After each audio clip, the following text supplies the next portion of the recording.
amena boka mogo fe de ni fenye Qur'an suran fla minabin nafake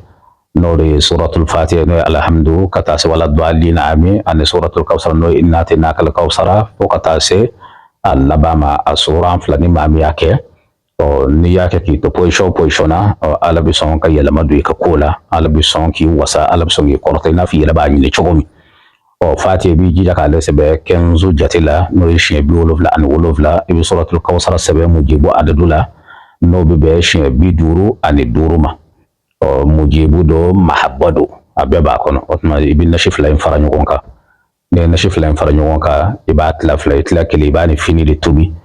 o amba min tabna amba fama ko fini me fini na sogo kadiye ka damine baso saga sogo mishi sogo ibi saka bedo sa kolotimi ne bana tubi ibadu wala mani shede kadiye kami de kadiye pigeon de kadiye ka ne sogo kono tubi madama ni islamay sogo min bidun islamay asraka otma fangale min bito ibiji ya bi parfum kalte sabanyine ka ke ala parfum do be amba famba ko LTC an sanja ko ani kame ibo doni tontoni nashina ibiji ki farkolo mu alaka betlem mugamma wala mashumuga o nin kele kofe ni alan alakra sono fayda kum tatere ibna dal basanoy nin bare kele kofe amba nyina alafe alaka ke nafay alaka ke barakay akadi lamene kelo yukan nafa min surala ala matoro